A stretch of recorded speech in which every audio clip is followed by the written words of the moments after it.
Pourquoi cries-tu si fort? Ce n'est pas si grave. Arrête de faire des caprices. Ces répliques résonnent souvent dans les foyers, mais que cachent-elles vraiment? Imaginez un enfant, yeux pleins de larmes, criant à plein poumon. Dans ces moments-là, derrière chaque cri se cache un monde émotionnel complexe, souvent méconnu des adultes. Ignorer les pleurs d'un petit peut sembler anodin, mais ce geste anodin camoufle une violence insidieuse, celle du mépris. En effet, ignorer les caprices d'un enfant ne fait pas que négliger ses émotions. Cela peut infliger des blessures plus profondes qu'une douleur physique. Il était une fois une maman qui se trouvait dans un supermarché bondé avec son petit.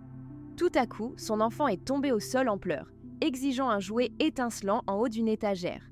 Éreintée par une longue journée, elle a levé les yeux au ciel et lui a dit « Ça suffit, arrête de faire des caprices ». Les regards des passants pesaient sur elle alors qu'elle essayait de discipliner son enfant. Pourtant, au fond d'elle, elle savait que le cœur de son petit battait vite, rempli de frustration et d'incompréhension. Cette situation vous semble familière? Tous les parents traversent des moments de tension semblables. Au lieu de reconnaître la détresse de l'enfant, elle a choisi le chemin de l'indifférence, un choix que beaucoup font sans même s'en rendre compte. Derrière ce chagrin et cette colère, l'enfant ressent une tempête d'émotions. Dans son petit cœur, la frustration explose comme un feu d'artifice, mêlée à une peur sourde de ne pas être entendu. Il se sent incompris, comme si ses cris absorbés par la foule ne trouvaient jamais écho. Chaque « non » résonne pour lui comme un rejet de ses désirs, de sa personnalité. Il n'exprime pas seulement un caprice, il demande désespérément à être valide, à exister dans le regard des autres, surtout celui de ses parents. C'est un cri inné, rappelant que derrière chaque comportement turbulent se cache souvent un besoin profond d'attention et de compréhension. Pourquoi est-ce si crucial de prêter attention aux émotions d'un enfant? Selon le docteur Dan Siegel, expert en neurobiologie et développement des enfants, les émotions non exprimées peuvent entraîner des problèmes de régulation émotionnelle à long terme. L'ignorance des sentiments d'un petit peut avoir des conséquences désastreuses sur son développement. En effet, le développement affectif est fondamental pour l'épanouissement de l'enfant. Un simple « ça suffit » peut se transformer en une manipulation subtile déguisée en éducation. L'approche relationnelle du Dr G. Kaiser souligne également que la validation des émotions d'un enfant est essentielle pour établir son sentiment de sécurité et de confiance. En les ignorant, on risque non seulement de blesser leur sensibilité, mais aussi d'instaurer un modèle négatif de communication où l'indifférence prévaut sur la compréhension affective. Cette indifférence répète finalement une dynamique où l'enfant apprend à réprimer ses sentiments au lieu de les explorer et de les exprimer sainement. Les histoires de parents qui ont surmonté ce défi existent et elles sont pleines d'espoir. Prenons par exemple ce papa qui, frustré par les caprices de son petit, a décidé de changer d'approche. Au lieu de réagir avec irritation, il s'est agenouillé à la hauteur de son enfant, l'a regardé dans les yeux et a dit « Je vois que tu es vraiment triste de ne pas avoir ce jouet. Parle-moi-en ». Cette simple action a transformé une crise en moment de dialogue et d'apprentissage émotionnel. Dans un autre foyer, une maman, à bout de nerfs durant une journée chargée, a choisi de prendre une pause au lieu de crier. Elle a respiré profondément et a demandé à son enfant « Pourquoi es-tu si fâché ?» En écoutant réellement son petit, elle a découvert qu'il avait simplement besoin d'un câlin et d'une attention sincère. Ce faisant, elle a non seulement apaisé la situation, mais également renforcé leur lien affectif. Ces exemples montrent que le changement est non seulement possible, mais aussi essentiel pour construire une relation saine et empathique avec l'enfant. Chaque parent commet des erreurs, mais il est crucial d'en prendre conscience afin de les corriger. Une erreur fréquente consiste à minimiser les émotions de l'enfant. Beaucoup de parents pensent que dire « ne t'inquiète pas, ce n'est pas si grave » aidera à calmer la situation.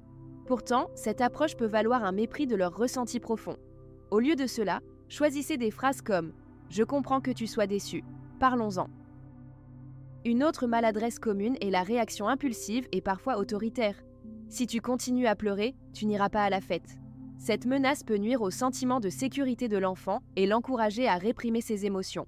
Il serait préférable d'opter pour une alternative plus douce en disant « Je vois que ça te rend très triste. Que dirais-tu de trouver une solution ensemble ?»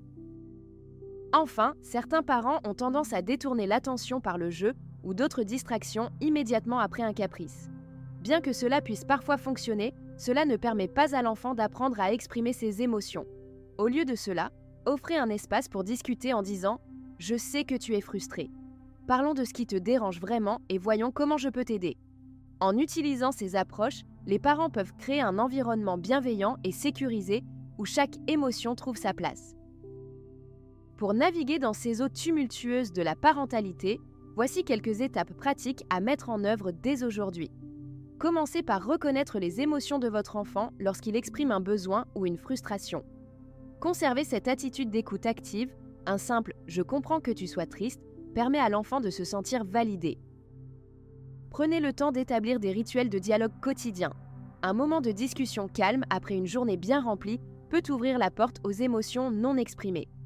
Demandez à votre petit ce qu'il a ressenti durant sa journée et soyez présent pour écouter. Lorsqu'une crise se produit, respirez profondément avant de réagir. Accordez-vous quelques secondes pour vous centrer et choisissez une réponse empathique qui démontre votre compréhension. Utilisez le langage émotionnel. Au lieu de dire « arrête ça », essayez « je vois que tu es très en colère, c'est normal d'être fâché parfois ». Cela fait toute la différence dans leur perception. Favorisez des moments de qualité ensemble, loin des distractions quotidiennes.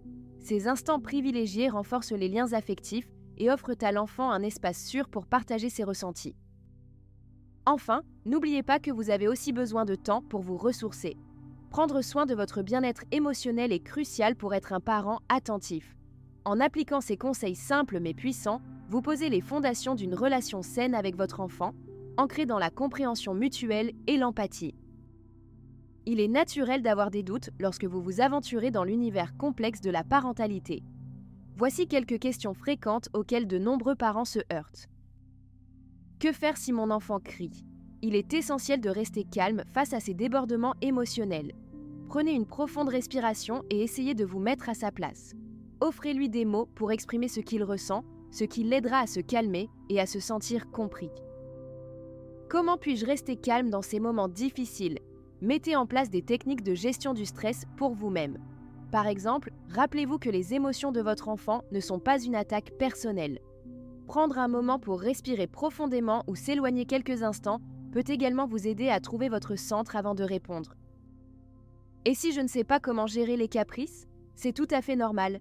Cherchez du soutien auprès d'autres parents, lisez des livres sur la parentalité ou consultez un professionnel.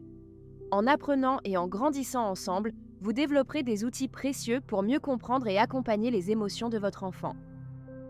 Ces interrogations témoignent d'une volonté sincère d'améliorer votre relation avec votre petit. Chaque réponse que vous cherchez est une étape vers une communication plus authentique et empathique. Imaginez un futur où chaque émotion de votre enfant est accueillie avec chaleur et compréhension. Un jour, assis ensemble sur le canapé, vous partagez un moment de complicité, sans cris ni malentendus. Vos échanges sont remplis d'écoute et votre enfant se tourne vers vous pour parler de ses joies et de ses peines, en sachant qu'il pourra toujours compter sur votre soutien. Visualisez ces instants précieux où les coups de colère laissent place à des conversations profondes et sincères. En construisant cette connexion, vous lui offrez non seulement un espace sûr pour exprimer ses émotions, mais également les outils nécessaires pour naviguer dans le monde complexe des sentiments. Et si, plutôt que de craindre les caprices, vous commenciez à les voir comme des opportunités d'apprentissage ? Cette transformation peut ouvrir la porte à une relation parent-enfant enrichissante, ancrée dans la confiance et l'empathie. Chaque petit pas que vous ferez aujourd'hui est une promesse pour un avenir lumineux où votre enfant se sentira entendu et aimé, exactement comme il est. Prêt à faire ce voyage ensemble ? Vous avez franchi une étape importante en cherchant des réponses et en comprenant mieux les émotions de votre enfant. Pour continuer ce voyage enrichissant, abonnez-vous à notre newsletter. Vous y trouverez des astuces, des histoires inspirantes et des conseils pratiques pour vous accompagner à chaque étape de votre parentalité. Ensemble, cultivons un environnement aimant et compréhensif pour nos petits, où chacun peut grandir en toute confiance. Rejoignez notre communauté chaleureuse dès aujourd'hui et partagez cette belle aventure avec d'autres parents comme vous.